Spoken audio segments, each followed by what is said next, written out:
ব্রিগেডে বিজেপির সভা কিন্তু ফাঁকা চেয়ারের ছবি তুলল বড় প্রশ্ন। আজ কলকাতার ঐতিহাসিক ব্রিগেড প্যারেড গ্রাউন্ডে বিজেপির ডাকে একটি বড় সমাবেশের আয়োজন করা হয়। সেই সভায় উপস্থিত থাকার কথা ছিল দলের শীর্ষ নেতৃত্বের, এমনকি দেশের প্রধানমন্ত্রী নরেন্দ্র মোদীও ভাষণ দেন এই মঞ্চ থেকে। কিন্তু এত বড় আয়োজনের মধ্যেও একটি বিষয় স্পষ্টভাবে চোখে পড়েছে।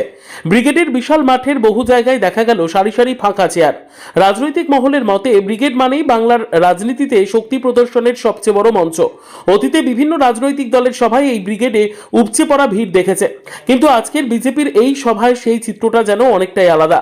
প্রধানমন্ত্রীর ভাষণের সময়ও ক্যামেরায় ধরা পড়েছে বহু ফাঁকা আসন। এই দৃশ্য ঘিরে শুরু হয়েছে জোর রাজনৈতিক আলোচনা। প্রশ্ন উঠছে, তাহলে কি বাংলার মানুষ ধীরে ধীরে বিজেপি থেকে মুখ ফিরিয়ে নিচ্ছে, নাকি অন্য কোনো সাংগঠনিক দুর্বলতার কারণে মানুষের উপস্থিতি এত কম দেখা গেল? রাজনৈতিক বিশ্লেষকদের একাংশের মতে শুধুমাত্র বড় বড় মঞ্চ তৈরি করলেই বা দূর দূরান্ত থেকে মানুষ নিয়ে এলেই জনসমর্থন তৈরি হয় না। মানুষের সঙ্গে নিয়মিত যোগাযোগ, তাদের সমস্যার সমাধান এবং বিশ্বাস অর্জন, এইসবই রাজনীতির আসল ভিত্তি।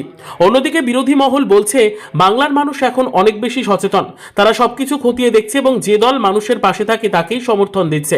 তাই আজকের ব্রিগেডের এই ফাঁকা চেয়ারের ছবি শুধু একটি সভার চিত্র নয়, বরং তা আগামী দিনের রাজনীতির দিকও অনেকটাই ইঙ্গিত করছে বলে মনে করছেন অনেকেই।